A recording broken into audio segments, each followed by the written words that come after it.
Welcome everybody to the game analysis of round 2 game Maxime vachier-lagrave against Liren from the Candidates 2020 taking place in Yekaterinburg, Russia right now. Vachier-lagrave started with a draw in the first round while Liren lost to his compatriot Hann. Let's see how they did today. Vachier-lagrave with white and Ding with black. E4, E5. No big surprises in the opening. Both players play their main repertoire. Vachier-lagrave, his specialty 1e4, and Liren plays his beloved Marshall. He's one of the biggest experts in the world. After c3, d5, we would have the Marshall gambit on the board. But Vachier-lagrave was not too interested to test Liren there, but played the anti-Marshall variation 8h3.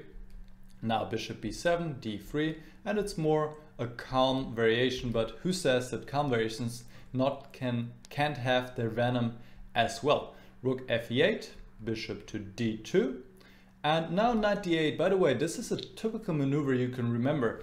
Often this knight on c6 is kind of the problem piece for black in the Royal Lopez, and here black wants to bring the knight to e6.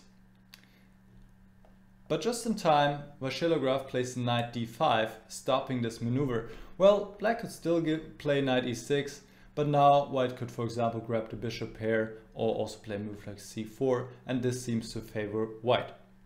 So knight takes d5, e takes d5, and suddenly the black knight is somewhat awkwardly placed on d8. He doesn't have a single move available. On the other hand, the change of the structure is also having some disadvantages for white, for example, obstructing this bishop.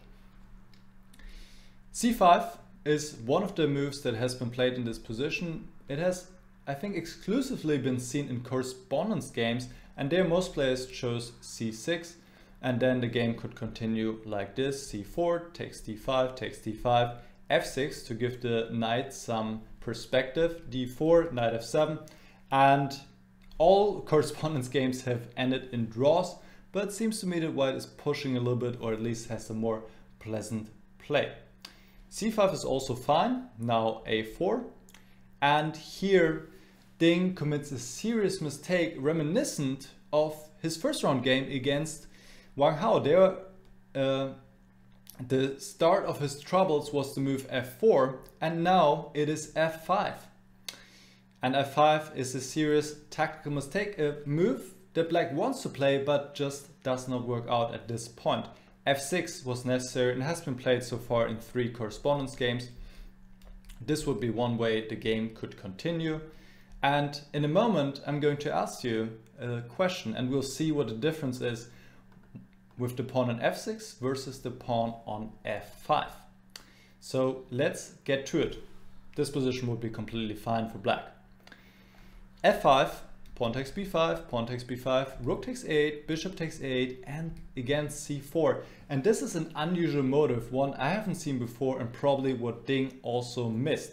The point is that black cannot take on c4 because it allows bishop a4, threatening queen and rook and winning material. Well, as well, black cannot move past the pawn, and white is threatening to take on b5 simply and say I'm a pawn up. Black would like to go rook f8 to deal with this, but now after c takes b5, queen takes b5, there's another problem. What can white play here? Stop the video right now if you want to. Well, now that the pawn is not on f6, it's not protecting the pawn on e5 once more, and white can use this for his cute little tactic with knight takes e5. D takes e5 and d6 check. White is regaining the piece and is just absolutely crushing it. This is resignable for black. In the game, Liren played knight f7 and now just has to give up his pawn because once again queen takes b5 fails due to bishop a4. And here Ding played g5, kind of going all out, creating some kind of counterplay on the king side, but I'm not sure in hindsight, well, it's easy to say this was the right idea. Maybe it was better to just go bishop f6 and just bite the bullet and say, well, that's not the right expression, bite the bullet. Just say, all right, well, I have to defend this position somehow. Let me just dig in my dig in my heels, I think that's a better expression, and try to defend as best as I can, because in the end g5 just weakens his king as well, and vachier-lagrave finds a very good way to deal with this. Black has the intention of going h5 and g4, and knight h2 I think personally is a beautiful prophylactic move that vachier-lagrave employed here, because suddenly it becomes much more difficult to play h5, and black is running out of ideas as well. Well, Liren found one idea to bring the king forward to support h5, very creative, but once again vachier-lagrave is stopping it in his tracks with the drastic measure g4, and it is also a very strong move. Very well played by vachier-lagrave.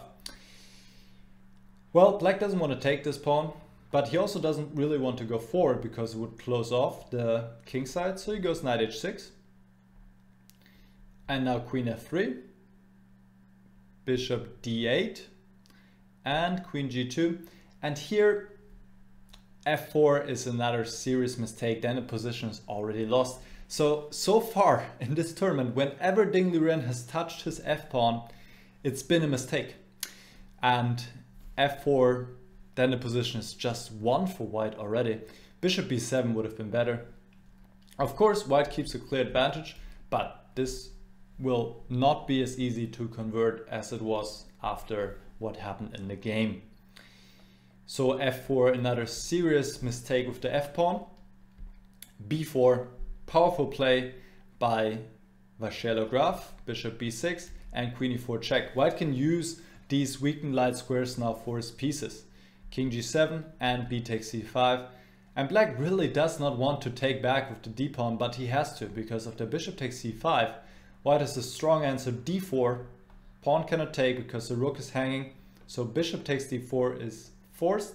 But now knight f3 is a double attack on bishop and pawn. Bishop c5, knight takes g5, hitting h7 as well. Bishop takes f4, everything is falling apart and white is winning. So Ding played d takes c5, but also knight f3, and all these pawns are loose. White is already one pawn up. It's just game over here. Bishop c3, bishop c7, b6, trying to distract the bishop from defending the pawn. Bishop b8. And there are many ways to play this position, but vachier-lagrave decided to go into the endgame with queen f5, and in this way make use of his strong pass pawn on b6. Queen takes, pawn takes, king f6, and again many ways to play. Bishop b5, bishop c6 would be good as well. Knight d2 was played, king takes, well, rook d8, and an interesting sequence here, d6. Vachier-lagrave gives up this pawn to open up the diagonal, and it's also not clear how black should take. If bishop takes c6, there's rook a1, the rook enters via the 7th rank. And if knight takes d6, there's bishop takes e5. So rook takes d6 was played, rook b1, and Liren, he's just not in shape here, made another mistake, but well, it has to be said, the position is lost anyway. Best try would have been bishop c6, and here, well, this is just completely hopeless against the pawn, the bishop pair. So probably black should take the pawn on f5 and play this position in exchange down. At least some technical problems still, difficulties for vachier-lagrave. So this was the best chance. Because of the knight d8, white could finish the game immediately. What did white play? Once again a question for you. Stop the video right now. Well, for vachier-lagrave, not a big deal. Little tactic, b7. If the knight takes, well, there's knight e4, there's rook a1. Rook a1 quite cute because this bishop cannot move or be defended. So bishop takes b7, but now bishop a5, hitting the defender of the bishop. There are too many pieces on the b file, one of them will be lost, and this is why Liren decided to resign. What a tragic start for Liren to the tournament, starting with 2 losses, a player that is so hard to beat and has obviously not arrived to Yekaterinburg in his best shape. On the other hand, you also have to give credit to vachier-lagrave because he had a very strong preparation. At least he surprised his opponent, made him think early on. Then there was this tactical idea which was kind of hidden.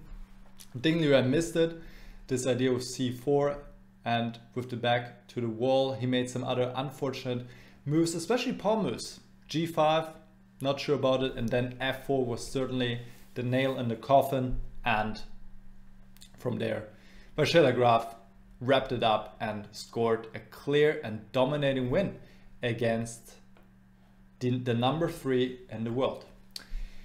Let me know in the comments what you saw. Did you see the moves that vachier-lagrave played, and what do you think of the game? Also, make sure to check out my other game analysis that I did on the game Caruana against Alexienko from the same round. And if you're not subscribed yet, hit the subscribe button, then you get notified when I publish the analysis in the next rounds. We'll see each other soon. Bye bye.